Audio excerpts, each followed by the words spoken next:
Today I want to share with you a standard 2D echocardiography exam. I will try to show you what to focus at, how to interpret the single planes, the views, and how to do the basic measurements. We will examine a 50-year-old healthy female. She's an active long-distance runner, has no obvious signs of heart failure or similar, but she's complaining of some palpitations, mainly at rest. For this purpose, I recorded the exam in an anonymized fashion. I will show you the analysis on the GE EchoPack software only version, which you see here on this platform. Here, this is the recording that we will look at. When I open it, you see first some demographics of our demo patient.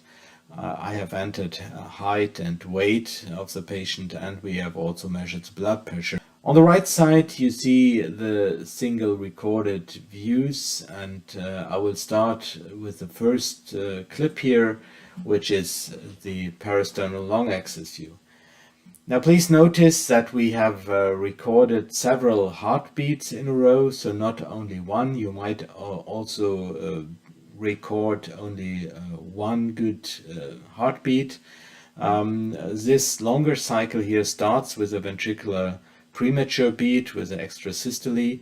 And I can tell you in this woman on the ECG, this looked like a outflow tract extrasystole, which is a common benign variant of ventricular premature beats.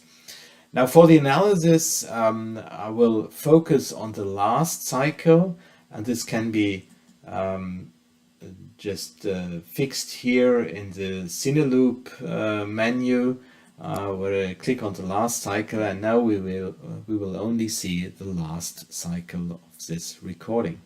We will also do this in some of the following clips. Now what you see here is a very nice and good view on a good parasternal long axis view of the left ventricle. We have a good echo quality. We can clearly clearly identify the different cardiac chambers. The left ventricle, here a part of the right ventricle, actually that's typically a part of the right ventricular outflow tract. In between the anterior septum with a basal and a mid segment. The apical segments are not seen here in this image, but actually in the parasternal long axis image we really don't have to see the apex. The mitral valve should be in the middle of this plane with the anterior mitral leaflet and the posterior mitral leaflet, and then this is obviously the left atrium, which can be measured here in an anterior-posterior direction. Then we have the left ventricular outflow tract. Please note the anatomy that one part, the anterior part of the left ventricular outflow tract, is the interventricular septum, but the posterior part is built by the anterior mitral leaflet. So the anterior mitral leaflet is a part of the left ventricular outflow tract, and it directly attaches or ends at the level of the aortic cusps here. This is the aortic valve with two cusps visible, and then we see a little bit of the ascending aorta. Now this is the anterior septum, and the wall here is nowadays called the inferolateral wall, again with a basal and a mid segment, and the apical segment not really visible here in this recording. So the inferolateral wall, formerly we used to call this the posterior wall. Behind that there is a strong reflex, a strong ultrasound reflex. This is the pericardium, and you might notice that during systole there appears a small cavity here behind, which is actually part of the pericardium, and there is a very, very little bit of physiologic pericardial fluid here, which again is only visible here in systole. Now, behind the left atrium, you always should also look what are the structures behind the left atrium, and you might see here not very clearly a round echolucent structure. Actually, this is part of the descending aorta. There should be only one aorta visible here. Sometimes you see another quite large appearing structure which looks like a vessel here in between the left atrium and the left ventricular cavity. That can be an enlarged coronary sinus, but that is a special pathology. So there should be only the descending aorta visible here. And if you do parasternal recordings, always make sure that there are also some 1 or 2 centimeters behind the left ventricle within the image. Now this with 15 centimeters depth, I could have reduced that maybe a little bit to 13 or even 12 centimeters. But there should be a little bit more space visible so that you see and can identify pathologies here. Now, when we want to do the measurements, we will stop the image, and then we do the measurements. Typically, the diameters of the left ventricle and left atrium in end diastole and end systole. So the first question that comes up is how to define end systole and end diastole in this clip here. Now we have the ECG down here, and you see with the red dot here the current image. So this is what you currently see here. You also see how the system has triggered the ECG. Here at the maximum QRS width, it starts and it ends at the same time. So there is a quite good and reliable trigger here. And diastole, as you may know, can be well defined by the QRS complex. So at the time of the QRS complex, or sometimes depending on the width of the QRS complex at the beginning, at the onset of the QRS width, this is what we define typically as end diastole. Another way to identify end diastole is to look at the valves, and that is actually the preferred way in echocardiography. So here we have the mitral valve completely open. I can also go through this clip frame by frame on the right hand side. I can use these arrows here, and if I go back in the direction of the P wave, you see here that the mitral valve is a little bit closed, not completely. This is obviously the P valve, and with atrial contraction there is a second opening of the mitral valve, and then if I continue frame by frame, it is open, and at the time of the QRS it begins to close. So now it's starting to close. And end diastole is the single frame where the mitral valve is has maximal opening and before it starts to close. Closure of the mitral valve is already the start of the pressure build up in the left ventricle and is a part of systole. So I would define this as the end diastolic image, and this corresponds well to a frame very early in the QRS. However, I start my measurements in the left atrium, and for the left atrium we need the maximum diameter, and that is during left ventricular systole, which corresponds to atrial diastole, so the maximum atrial filling. For that purpose, I continue to go frame by frame to the right side in the cycle, so later in the cycle.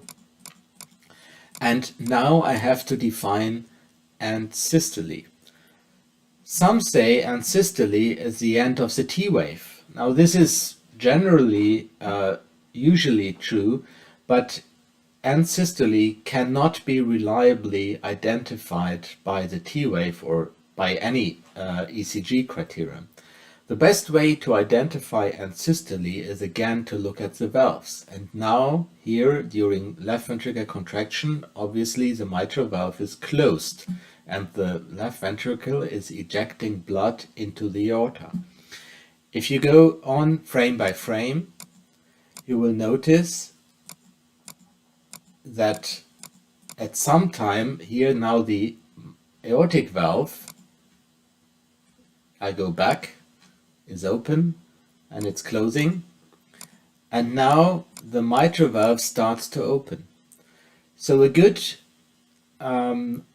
definition of end-systole is the frame before the mitral valve starts to open.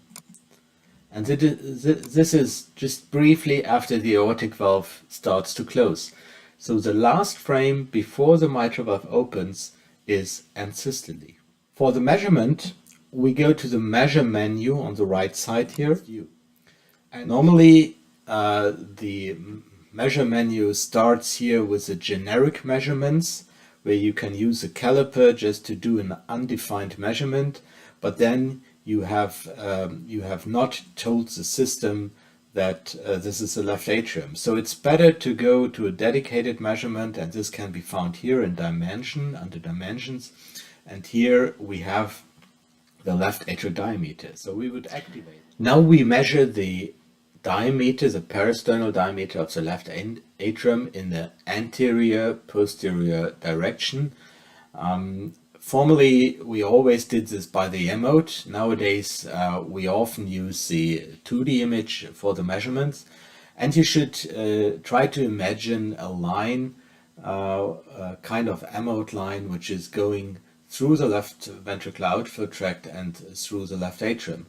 So I would measure here from the anterior wall, and actually I go on the edge. I'm not doing a leading edge or trailing edge. I'm doing edge-to-edge measurements of the anterior wall to the posterior wall of the left atrium.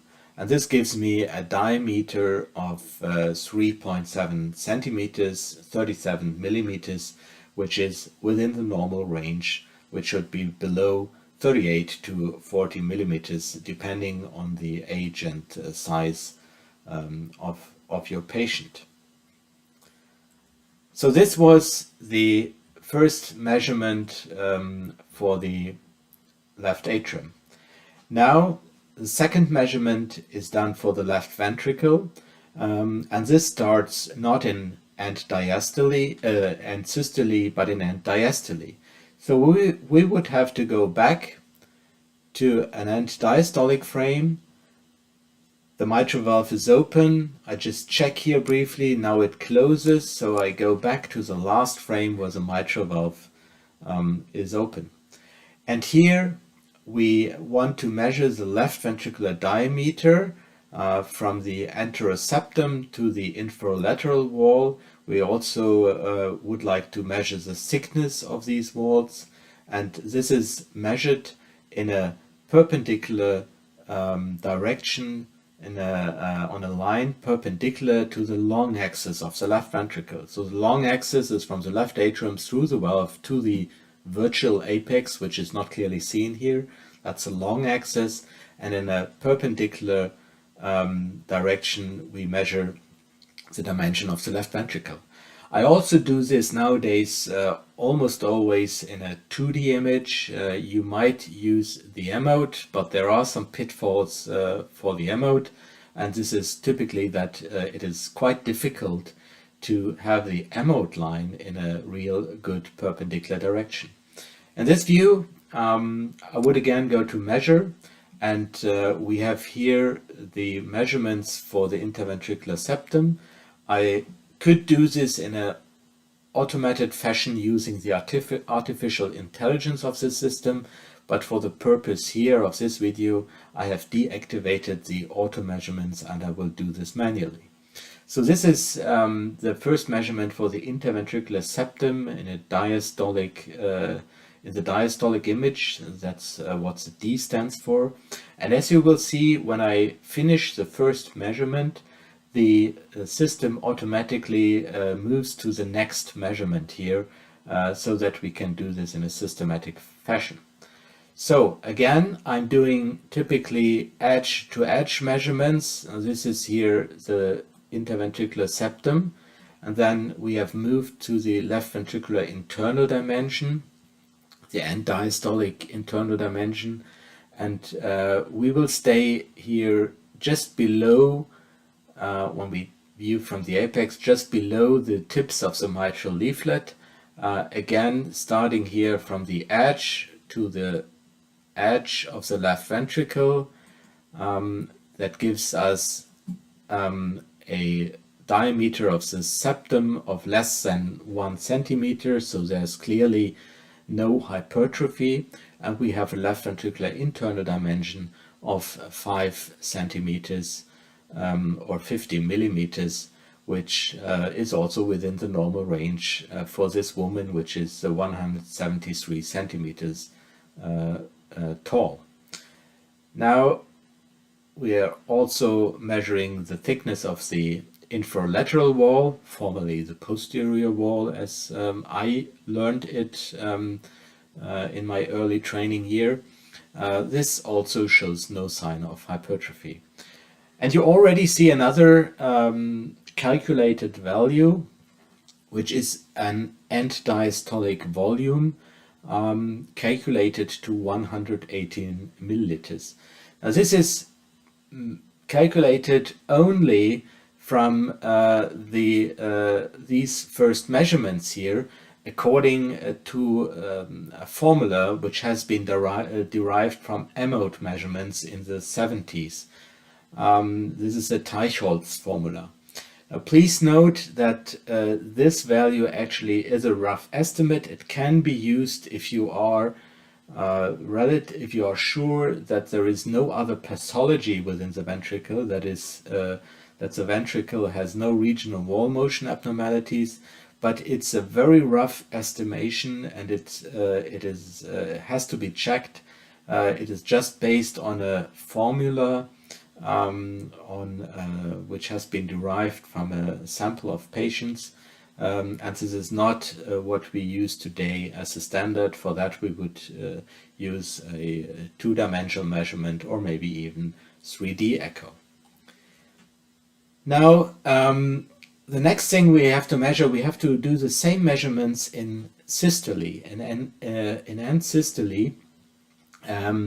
And for that purpose, so we now have to move on in the cycle, again, as we did before, looking at the mitral valve.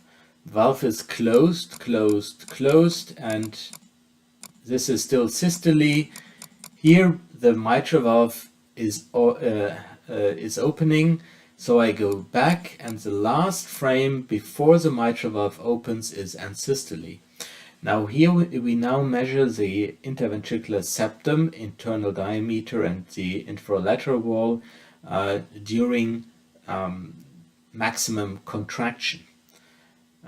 Again here, now the interventricular septum, the internal diameter. Please note on the right side how the menu is advancing automatically, and now the posterior wall.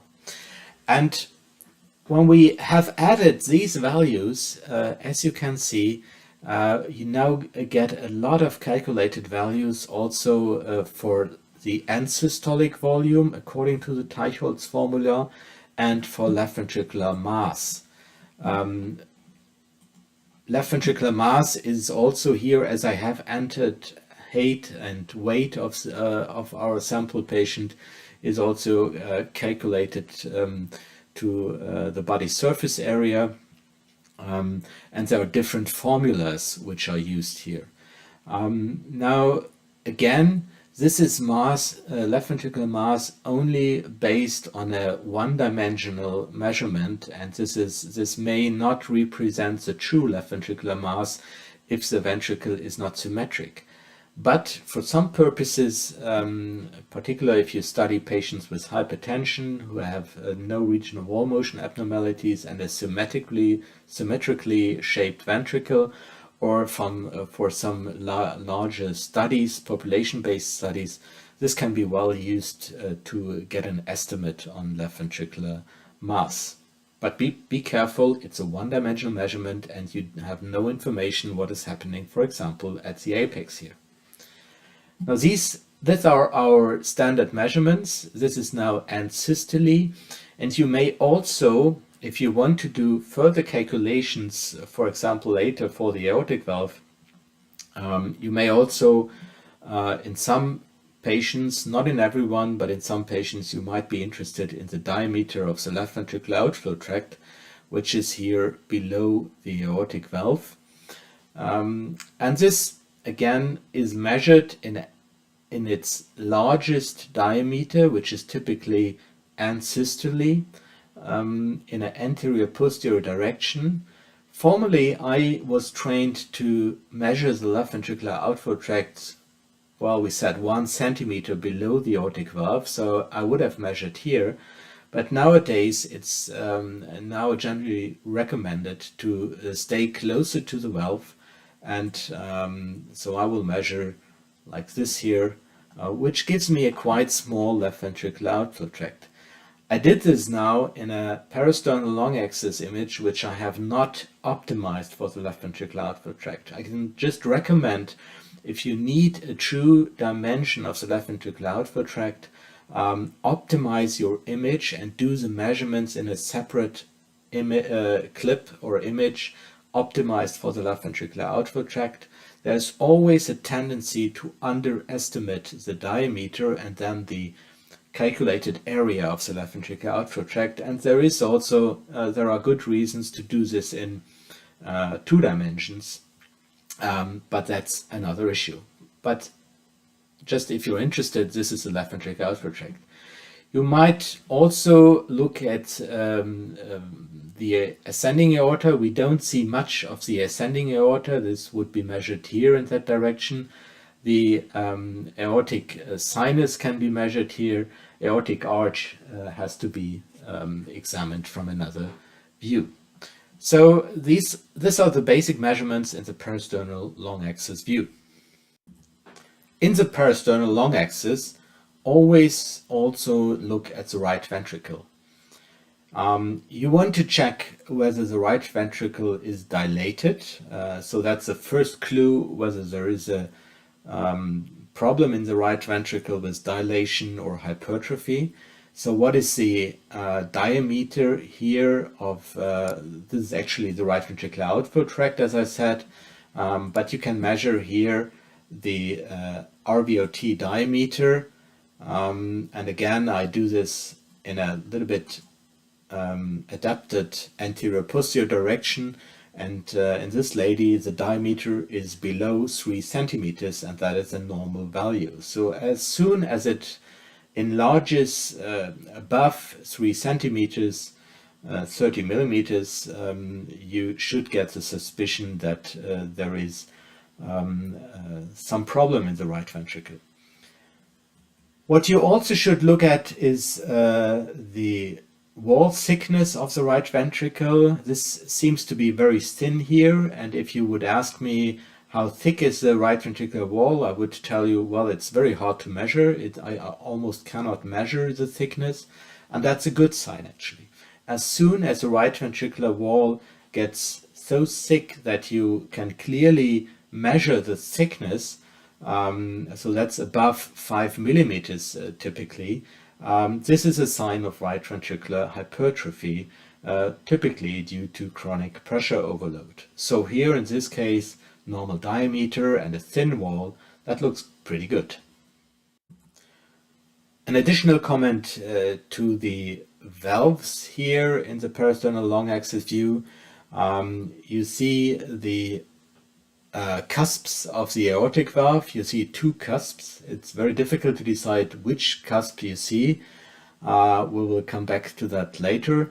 But as you can see, even without any color Doppler, The cusps look quite thin and homogeneous, and there is no evidence for an increased echo reflex, so no evidence for calcification or some other pathology. The same holds true for the mitral valve. The mitral valve, you also see here the chordae tendineae, so the chordae which prevent that the mitral leaflets prolapse into the left atrium. You might even notice here that there are different types of chordae. There are the primary and the secondary chordae. The primary chordae attaching more at the rim of the leaflet, and then there are chordae attaching more to the middle of the leaflet. And the chordae end here in a papillary muscle, which is hardly seen in this example. Now let's move on. I just want to show you here, this is a traditional way how to measure left atrial diameters. This is the M-mode. The M-mode now here is placed across the aortic valve or the left ventricular outflow tract, and we try to capture here the largest diameter of the left atrium. As I said already, I typically do the measurements in the 2D images nowadays, but some echo labs still stick to the traditional M-mode if they get a good recording. The M-mode recording, so we see only one line here. So when you have the right ventricle in the small 2D image here above here, then this would correspond to this area here. Then we have part of the outflow tract. This is this structure.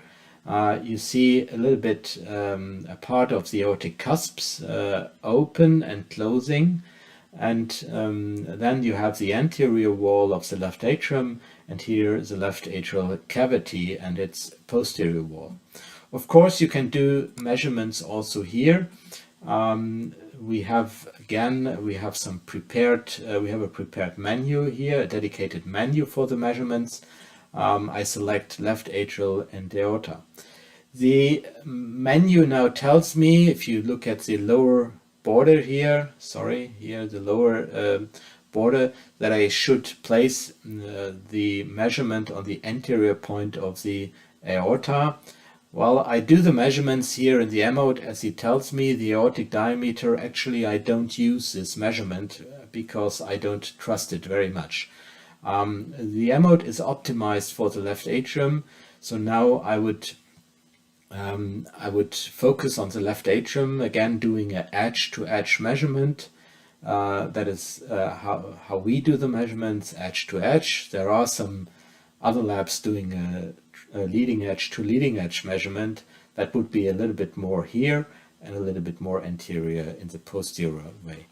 Now I get a left atrial diameters, as you can see here, of 36 millimeters, which is about the range what I measured also previously in 2D.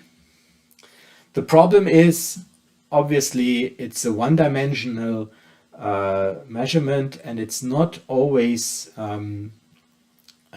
easy to adjust the peristernal long axis so that you get a real true anterior posterior maximum diameter of the left atrium. That can be even more difficult for the left ventricle. Here we have the M-mode of the left ventricle. You see again anteriorly, this is the right ventricular outflow tract. Then you see the motion of the septum. You see how it thins and becomes thicker. You can nicely see the temporal behavior of the septum in end diastole, and then during systole, the maximum contraction here. And below you see a part of the mitral leaflets, the anterior mitral leaflet, as it opens and closes again. And then it is closed, and we don't really see here the first opening of the valve. Looking at the dimensions, you can of course do the left ventricular dimensions also here in the M mode, and that's the traditional view, as I told you.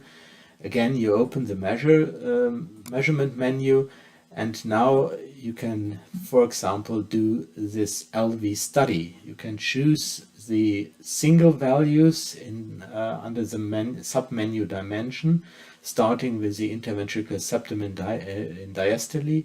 But you can also, here in the GE version, you have here LV study, and that directs you first to measure the anterior point of the septum in end diastole. And diastole again is marked by the QRS, so the maximum QRS, or a little bit before. So if I would do that here, actually I would end up doing the measurement here, going, that's the thickness of the septum. Then I go to the posterior wall. Now it's nowadays infralateral wall, marking the anterior point. And please note, this is a mitral valve here. This is the posterior mitral valve leaflet, or some chordae, difficult to say sometimes. But this is here the anterior point of the posterior wall, and then measuring just a little bit before the strong reflex by the pericardium. So this is the diameter of the posterior wall. Now the next measurement is end systole. And this is here a little bit tricky. You see in this lady, the septum is thickening and the posterior wall is thickening. It's already getting a little bit difficult to identify the borders of the posterior wall. And you also notice that the septum has its maximum inward motion at a time when the anterior mitral leaflet already obviously is maximum, has maximal opening. So from what I told you before, this cannot be end systole here. End systole is this point here, which is at the same time when the posterior wall has its maximum inward motion. And what we see here is some kind of post-systolic septal motion. Post-systolic septal motion, if you look that up or if you read about it, it can be a sign of ischemia, but it's also normal in healthy persons to some degree. So it's not the maximum inward motion of the septum which defines here end systole, it's more the maximum inward septum of the posterior wall. And that is a physiologic post-systolic septal motion. So when I measure here, end systole is probably somewhere here, and these are the diameters, and this is what we get as a result. You may scroll back in the video and compare those values to the values that I obtained with 2D measurements, and you might notice that there are some differences, which are mainly due to the different methodology of measurement. The M mode, however, is very good, as you notice here, to define the timing and to look at the time events during the cardiac cycle. And you see a lot of interesting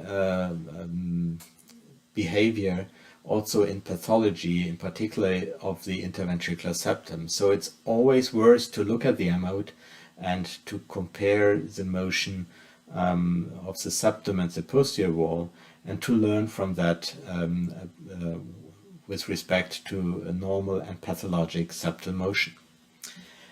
Now we move on, and one thing that we haven't done yet is to look at the blood flow. So we typically, in the peristernal long axis view, also activate the color Doppler. Although, as you know, the color Doppler depicts mainly the blood flow in direction of the ultrasound beam. Obviously, the blood is flowing mainly perpendicular here from the left atrium to the left ventricle and from the left ventricle to the ascending aorta.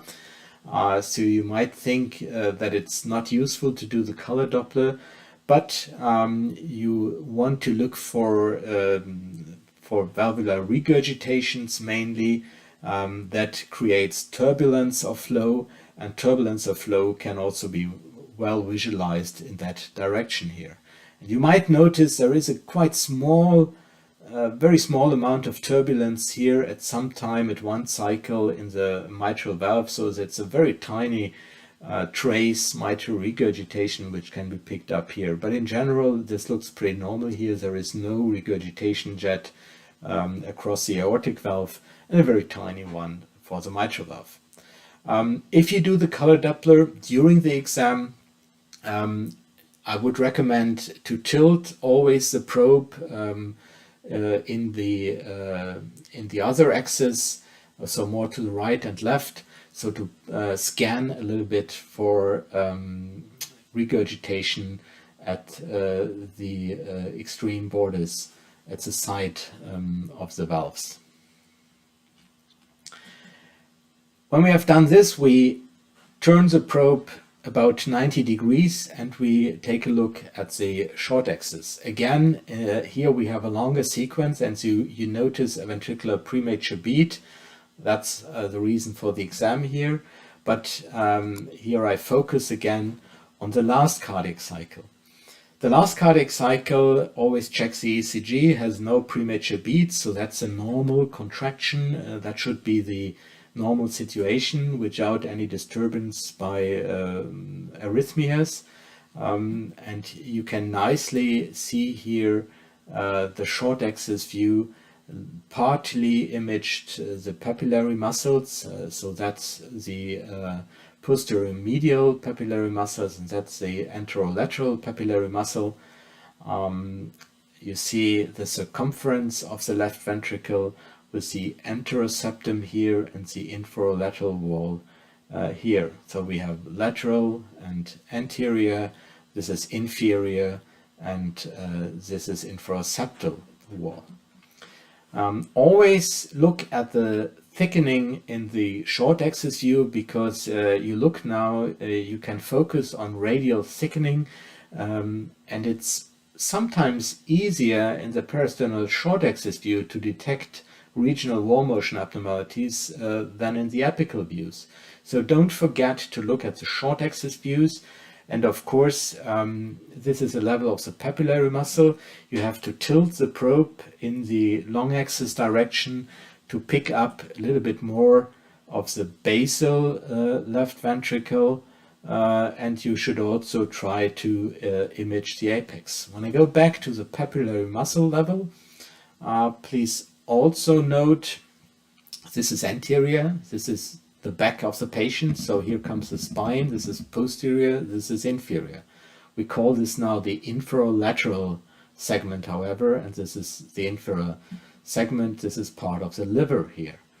Again, here part of the right ventricle, anteroseptum, which is part of the right ventricular outflow tract, typically if you go a little bit higher up, and this is a free wall of the left ventricle.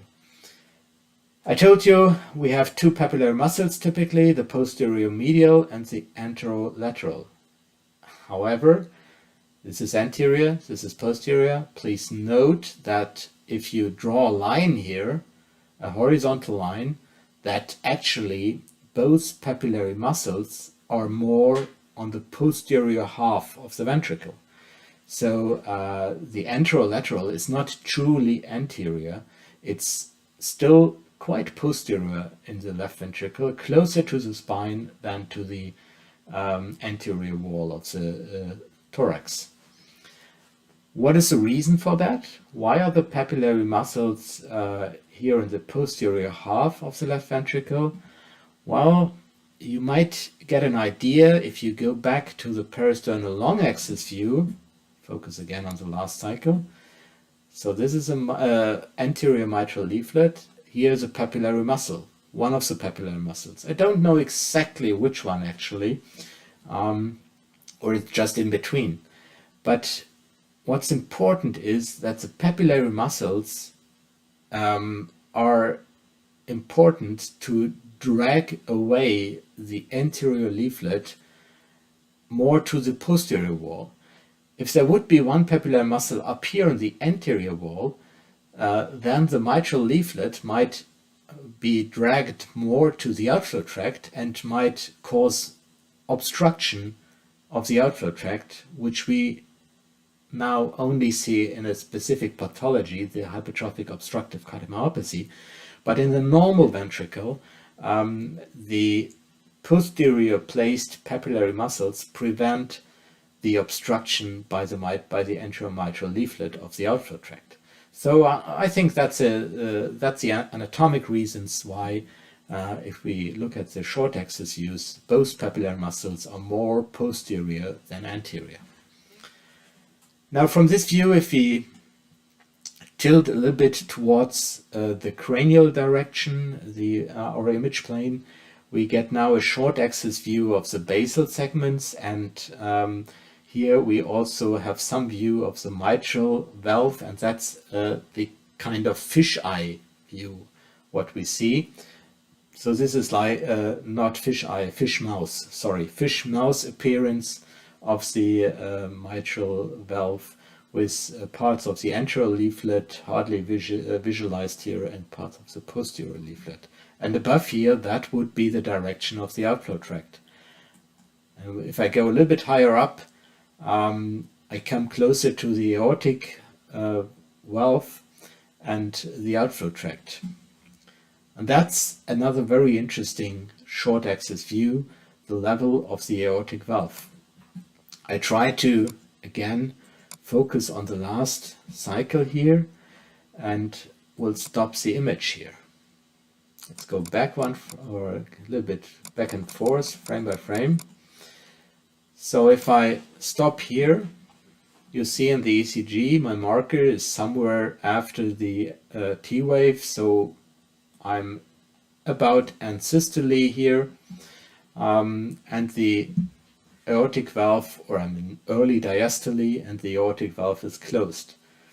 This here, well, if you look at the personal long axis view, you know this is right ventricular outflow tract, aortic valve, left atrium, right atrium, and if this runs, this obviously is the tricuspid valve, or are two leaflets of the tricuspid valve, right atrium, so this must be the interatrial septum here.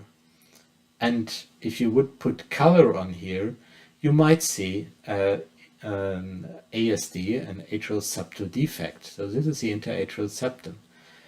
And if you focus on the aortic valve, again I stop it, you see that there are three cusps. You have here the rim, it's like, this is like a star configuration, the Mercedes star as we typically call it, at least in Germany, where the Mercedes cars are produced. We have three cusps, one here, and one here. And how are these cusps identified? Well, this is the right ventricle. This is the right ventricular outflow tract. And these cusps are related to the coronary arteries. And if you know that this is the right ventricle, so this cusp is the right coronary cusp. This goes to the atrium. This is the interventricular septum, and in the direction of the interatrial septum, in the direction of the interatrial septum, there is no coronary artery. So this is the acoronary cusp. No coronary artery, acoronary cusp. Here on the right, in the right of the image, you might sometimes see the left main stem. And if this is the right coronary cusp, then this is the left coronary cusp. So we can clearly identify right coronary cusp, left coronary cusp, acoronary cusp. Okay. We have identified the tricuspid valve, the aortic valve with its cusps, and if we let the image run, you notice that there is also something moving here on the right side, and actually this is a pulmonary valve. It's not very optimized here for the pulmonary artery. We will take a look at the next image. Not very clear. Yeah, I go back here. I go to the first cycle. Maybe here in this cycle, well, you might appreciate that this is a part of the pulmonary valve, and that would be the proximal part of the pulmonary artery below here, which is not very well visualized here. But as you also notice, the valves, the aortic valve and the pulmonary and tricuspid valve, they're not lying in one plane. They are perpendicular to each other. Okay, let's have a look at the next one here. Now, also here, I activated the color Doppler because you might see some turbulence if you have aortic regurgitation, which is not the case here in this image. You might, in this personal short axis view, be able to locate the origin of the aortic regurgitation very precisely to the cusps, whether it's more to the left coronary cusp or more to the acoronary cusp here. So again, a color Doppler, very important also in this view. Here I activated the color Doppler more across the pulmonary valve. You see the outflow here of the pulmonary valve. And even if you're not able to visualize the pulmonary valve completely, you will be able to activate the Doppler. And here I activated a pulsed wave Doppler sample, put it across on the level of the pulmonary valve. So you have the outflow across the pulmonary valve. And you may exclude by that there is any significant pulmonary stenosis. Well, actually, to exclude pulmonary stenosis, or maybe also a stenosis in the main trunk of the pulmonary artery, you would also do a continuous wave Doppler recording. From the pulmonary valve, we can also move the color to the tricuspid valve and look for tricuspid regurgitation here. There is just popping up a little bit some turbulence, but there is no true tricuspid regurgitation visualized here.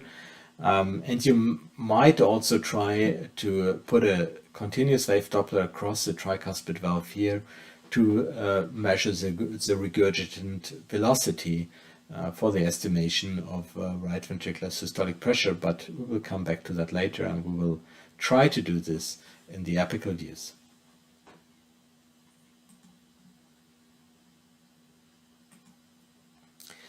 So from the peristernal views, I moved now to the apical window, and I tend to start with the apical four-chamber view. I know that some people recommend to start from the apical long axis view because that gives you a better idea of the apex and to optimize for shortening. But the apical four-chamber view is, in my experience, more easier to image because you have a better positioning or an easier positioning between the ribs for the apical four-chamber view of your ultrasound transducer. And that's maybe one of the reasons why I like to start to get a first view on the apical four-chamber view. Again, I focus here, I have a long sequence, I focus on 1 cardiac cycle. I may increase a little bit the gain here just to demonstrate for you and that you better can identify the left ventricular walls. The apical four-chamber view, I stop the image here. Apical four-chamber view is called four-chamber because we have the left ventricle, part of the right ventricle, more the inflow part of the right ventricle, of course the right atrium and the left atrium, 4 chambers. You have to know what kind of segments you look at. This is more the inferior septum. This is a lateral wall. We see here the mitral valve, more or less in the middle, or really in the middle is the septum and the interventricular septum, the interatrial septum. Then we focus on the mitral valve with, again, an anterior leaflet and a part of the posterior leaflet. You might appreciate the papillary muscles, the chordae, different chordae at the rim of the leaflets and more attaching to the middle of the leaflets. You can appreciate the left atrial size. You may be able to measure the left atrial volume here or area. And on the right side, you can take a look at you should take a look at the tricuspid leaflets and the right atrium. We have here the interatrial septum. There seems to be an opening in the interatrial septum. This is typically the thinnest part of the interatrial septum, which is the so-called foramen ovale.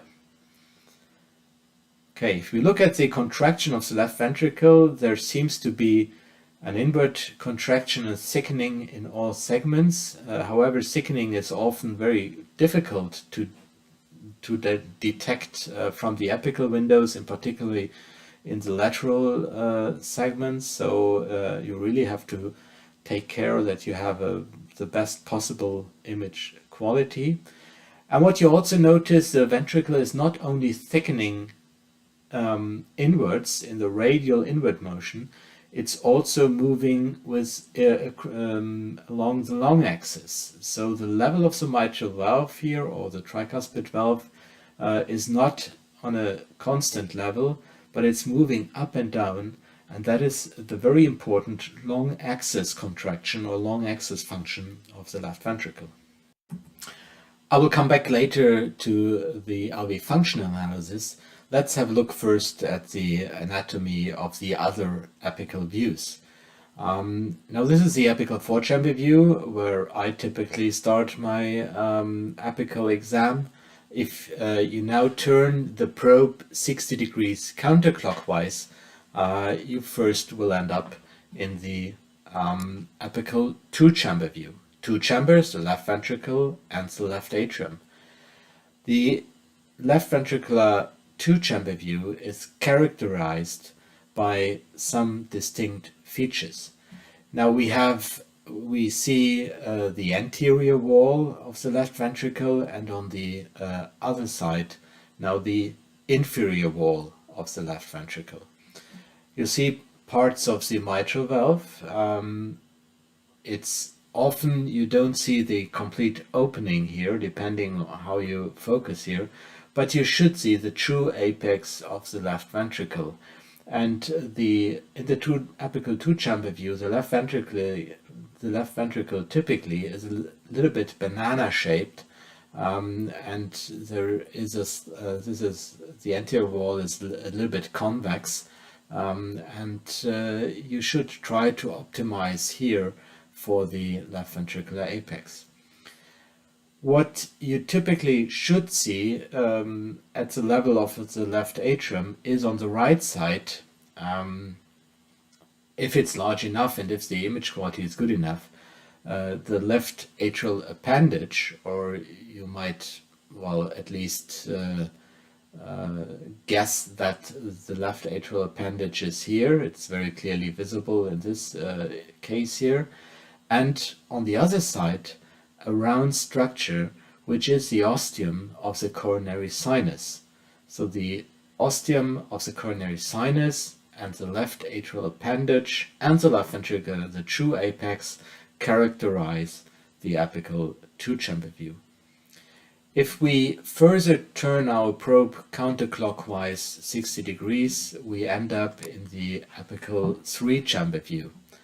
The apical three-chamber view, also called the apical long axis, is actually the same view, or you see the same structures, almost the same structures as you see it in the parasternal long axis view.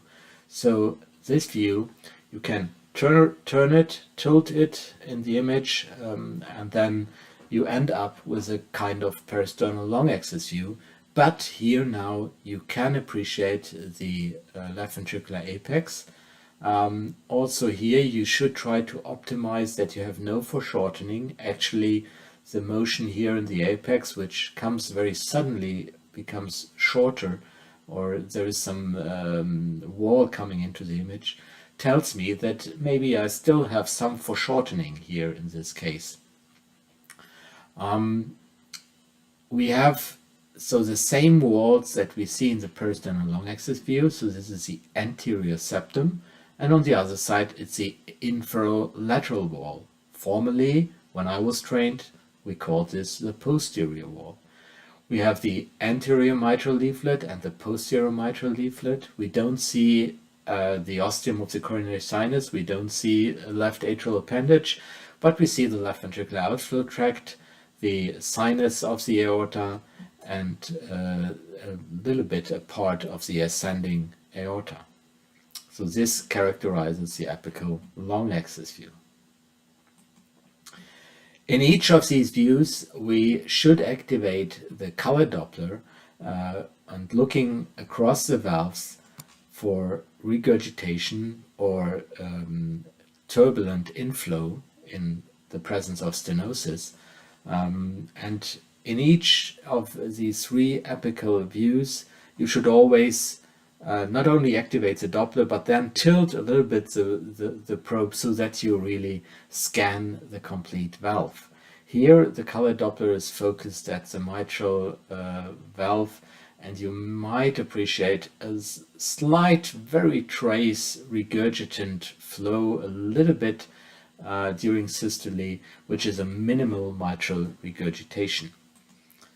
Also here in the apical four-chamber view, focusing at the last cycle, the Doppler shows us laminar flow, red and blue colors, and not much yellow or green colors, so not much turbulence, so there is no significant flow acceleration and no significant regurgitation in that view. From the apical four-chamber view, so this would be this one here, you might also turn the probe clockwise a little bit, and then you end up in the apical five-chamber view, where the outflow tract is now here in the middle of the image, not on the right side as in the apical long axis view, but quite the opposite, on the left side of the left atrium, and we call this the apical five-chamber view. 5 chambers. Why 5 chambers? You see a little bit of the right atrium, the right ventricle, 2 chambers, left atrium, 3 chambers, left ventricle, the 4th chamber, and the 5th chamber is now not a really true chamber, but it's a left ventricular outflow tract, which is visualized here. So that's why this view is called the so-called 5-chamber view. There are not true 5 chambers, but the outflow tract counts here as a 5th chamber. So again, I activate the color Doppler also in this view, and this is nice to visualize the outflow across the aortic valve to look for aortic regurgitation. Of course, that can be done in the same manner in the apical long axis view. In the apical 4-chamber view, we typically activate the pulsed wave Doppler, for the documentation of mitral inflow. The pulsed wave Doppler has a sample volume. It measures the flow just within the sample volume indicated by these 2 small bars here, and this is positioned at the level of the mitral leaflet tips. So if I would go back here to the apical 4-chamber view, let's go frame by frame, I would position here the sample volume just at this level between the opening of the mitral leaflet tips. And that gives me the mitral inflow signal in a pulsed wave Doppler signal, where we have here the cardiac cycle, systole, and after the end of systole, the mitral inflow starts. That is the early filling wave, the E wave. And then in this patient here, we have a bradycardia. The heart rate is below 50. In this trained athletic female, we have a long time where there is no flow. That's diastolic diastasis, as it is called. And then we have a small second peak, and that is the atrial contraction. So we have an E wave and an A wave. Atrial contraction ends with the onset of systole. And due to bradycardia, there is this long period where there is no flow. So diastole here is very long, and flow is already happening in early diastole. Actually, also the atrial contraction wave is very small here. This does not indicate that atrial contraction is poor. It just indicates that there is not much flow during this period. Most of the flow has happened during early diastole, and there is not much left to fill the left ventricle, and that is why the E wave here is quite small. We can measure here the E to A ratio. So I go for the mitral valve, EA velocity, and I would now measure the maximum early inflow velocity. Please note that I tend not to measure the absolute maximum small signal, but I tend to stay within the this broader part here, which is the so-called modal velocity. So most of the blood volume flows with this with the velocities within this wide range, or in this case here, yellow range. So I don't go to the absolute maximum. I stay a little bit within here, and then I indicate the E wave. I indicate typically in this measurement also the deceleration time, how long it takes to decelerate again to zero. And then the system wants me also to indicate the maximum A wave. I also try to stay within here. And we have an EA ratio, which is quite high here with 2.6. And we have a deceleration time, which, if you look it up, it is quite short. So you might think that this is a restrictive filling pattern, which should be a pathologic situation. Well, in fact, this can also be seen in super healthy, super relaxing left ventricles.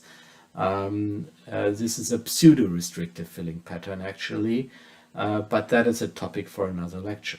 So in this case here, this is a normal situation. This is a healthy ventricle, and most of the blood during diastole enters during the early diastolic phase.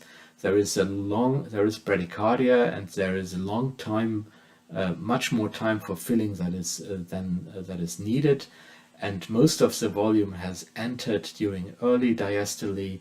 There is a good relaxation, a good suction effect of the left ventricle, and there is only a small volume left, which enters the left ventricle after atrial contraction. And that gives rise to a small A wave.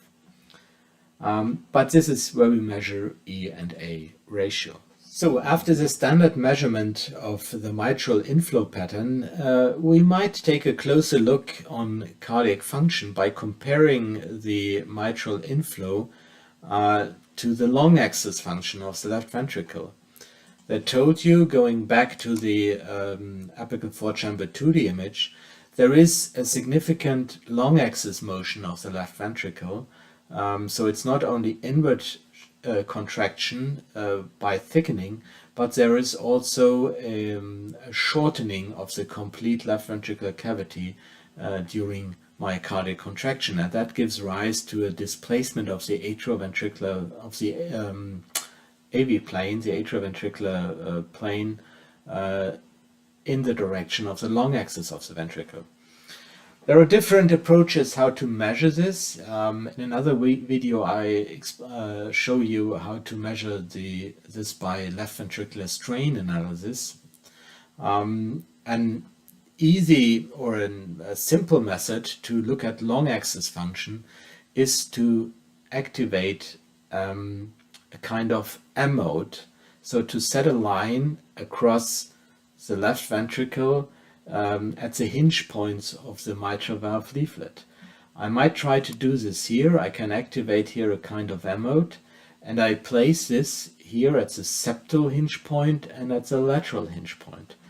I did this here in this recording with a original M-mode, the one that you saw before. It's a kind of post-processing of the 2D image, but here this is a true M-mode. And what you now see here is that we pick up the motion of this atrioventricular plane, and this is picked up here. So this is the motion of the atrioventricular plane. You have this strong reflex here, and you can measure now this excursion. I have to use here a generic measurement because it's not integrated in the menu here, but you can also define your own measurement for this mitral annular plane excursion, systolic excursion, and that is a so-called MAPSI value. And you measure now from the end diastole, and I stay on the line here, up to the end systole, so the maximal inward motion, and that gives you a value of 15 millimeters for the septal hinge point here. So that's a long axis function at the septal level. And we can also do this for the lateral level. So this is here across the lateral aspect of the mitral valve. And again, I measure here, I use the generic measurement, and I measure here typically more at the lateral level, a little bit more, 16 millimeters motion in the apical direction. So this is the measurement of MAPSE. Most of you know this apical measurement for the right ventricle, the tricuspid annular systolic excursion, the TAPSE value, which is frequently used for the right ventricle in the presence of pulmonary hypertension or suspected pulmonary embolism. Another way to look at long axis function is a tissue Doppler. The tissue Doppler, you switch to tissue Doppler, you change a little bit the settings of the color Doppler, and you focus on the motion of the myocardial wall. Then you can also place a sample volume here at these hinge points, at the point of the basal septum where the mitral leaflet attaches, and you get in a kind of in a pulsed wave Doppler spectrum, you get now the velocities of motion. Just to explain that, again, look at the ECG. This is systole here, and during systole you have a positive motion of this point towards the apex. That is the apical long axis direction. And then during diastole you have a one negative wave and a second negative wave, and that corresponds in time to the E wave and the A wave of the mitral valve, just going into the opposite direction because the ventricle is moving downwards towards during relaxation. So this is a systolic wave, this is the early diastolic wave, and this is the late diastolic wave, the atrial contraction wave, the A wave. You also notice here that there are some short-lived events between the A wave and the S wave, and that is during the isovolumic contraction period, and there is another one here during the isovolumic relaxation period. If you now measure the velocity of the E wave in the septal pulse wave Doppler, that is what we call it E prime. So then you get a E to E prime ratio, which is here approximately 9.5, which is a relatively low value, not a very low value, but it's it is not significantly elevated, and is frequently seen in healthy people. We can do the same measurement on the lateral level. So I do here now another measurement. I hope it shows up on the lateral value. Now it gives me only the E prime as 0.11. It doesn't give me the calculation because I did this already in the last one.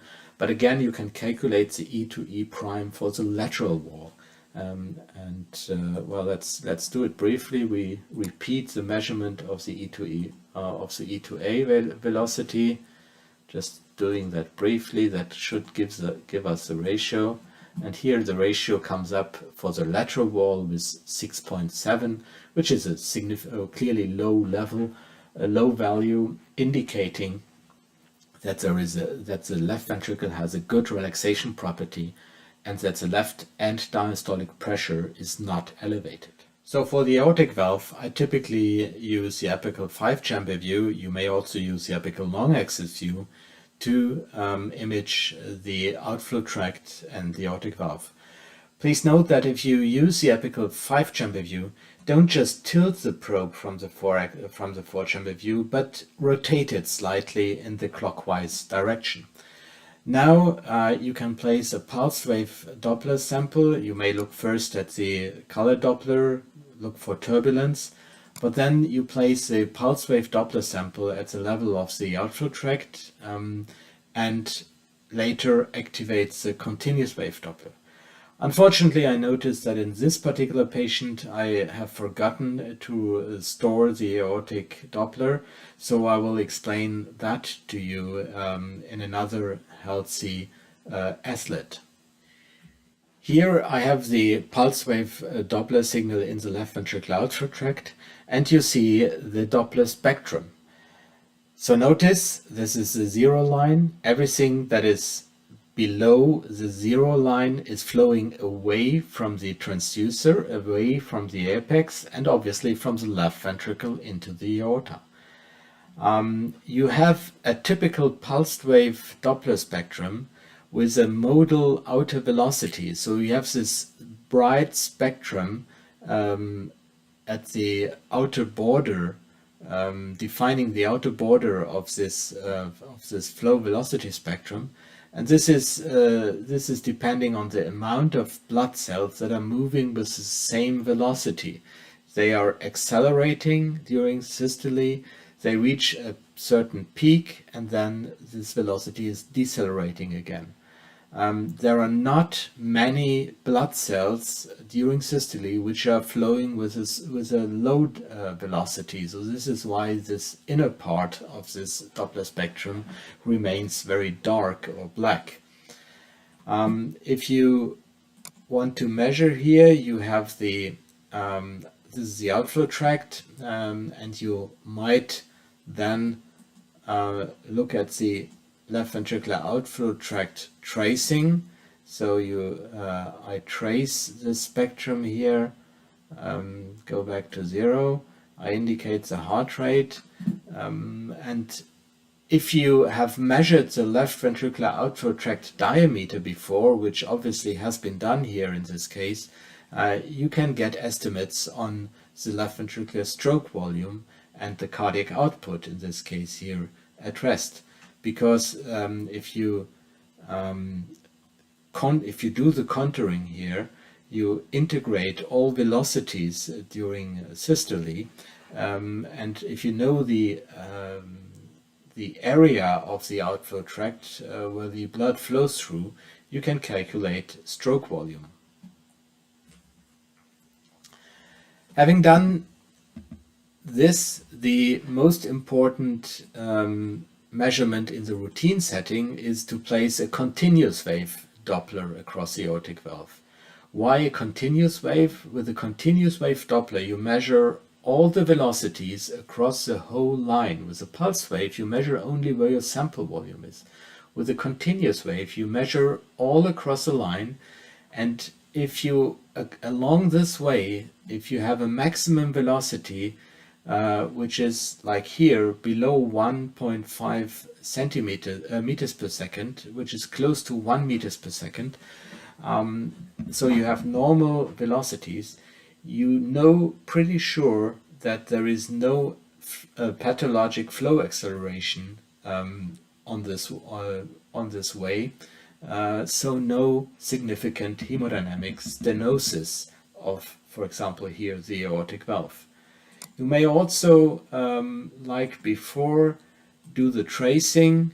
This is useful in particular in pathology with aortic stenosis. And let's see what comes out here. Yeah, if we do the calculation here, this would be a calculation of the aortic valve area by the continuity equation. And that would give a very large aortic valve area of more than 4 square centimeters, which is absolutely normal. And of course, there is no stenosis present here. So coming back to Our Lady, here I focused on the right ventricle. This is from the apical four-chamber view. You move the probe and tilt it a little bit. You move it to more laterally and tilt it a little bit to the right ventricle, and then you might obtain such a focused right ventricular view. Here you have a nice view on the tricuspid valve. You see most of the wall, of the free wall of the right ventricle.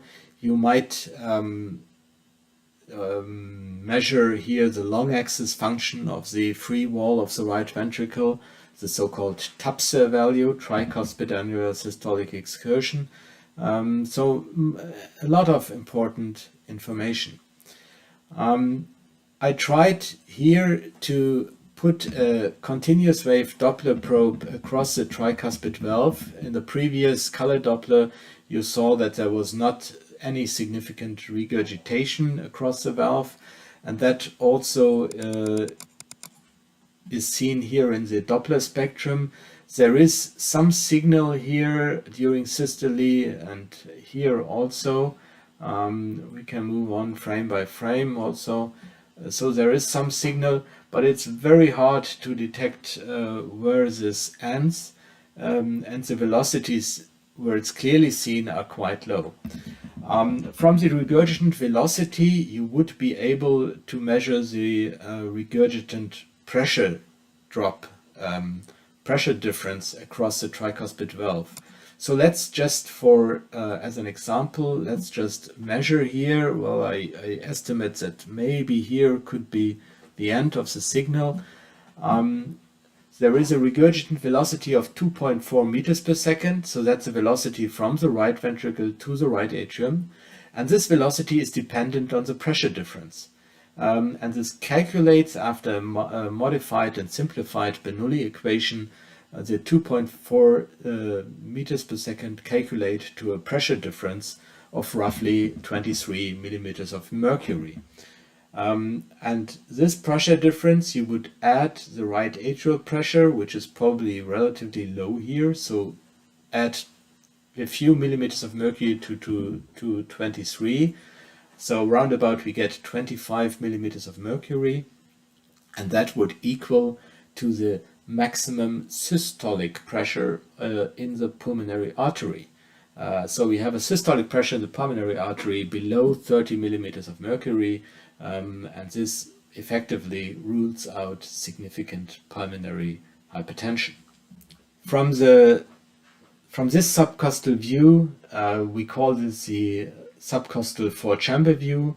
You can tilt your probe towards the liver and the cava inferior, and then you look at the diameter of the left inferior vena cava to estimate the right atrial filling pressure. You should take a look whether it's chronically dilated, whether it's collapsing, and of course you can put a Doppler sample volume inside a liver vein. There is typically one liver vein which enters the cava inferior in a way that it's ideal for a Doppler measurement. And here you see there is a biphasic inflow at systole, but also during early diastole in this healthy woman. If you have a less healthy person with right ventricular hypertension or with more significant tricuspid regurgitation, then you would notice a very significant systolic backflow due to the high pressure, due to the high afterload, and this can be very nicely picked up by this liver vein Doppler, which should be part of every exam where you see a clear pathology on the right side. From the subcostal four-chamber view, as you see it here, you can very elegantly image the interatrial septum. You can put a color Doppler across the septum here. I'm sorry, I haven't an example here from this exam, but this would give you an ideal view on atrial septal defects, which where the flow would go from the left atrium to the right atrium just in the direction of the transducer here. But you can also subcostally tilt the probe and try to obtain short axis views as seen here.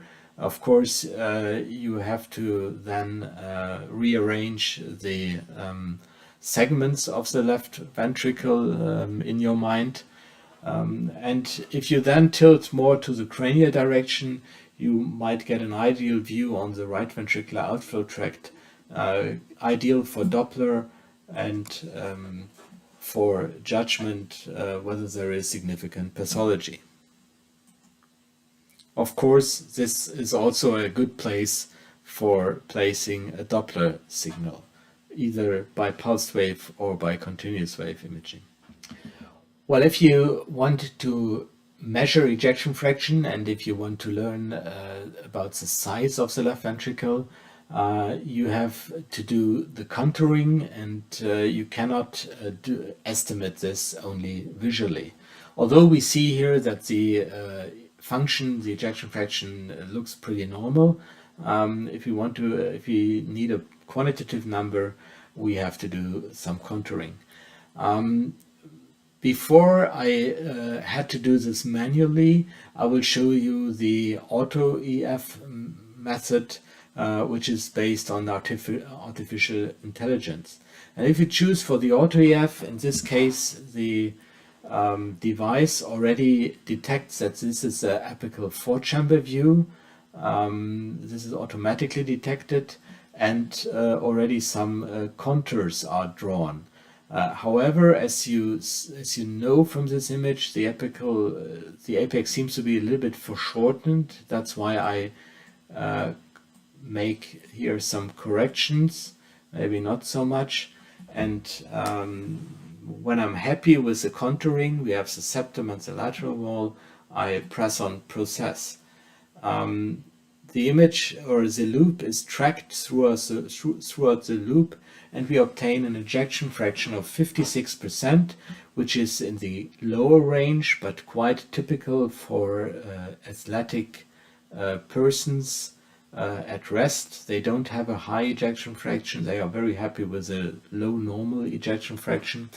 And you also see the value for the end diastolic and end systolic volumes, 102 and 45 milliliters. You can stick to the monoplane ejection fraction measurement, but if you want to be more precise, you add a second plane, and this is typically the apical four-chamber view, as I have it here.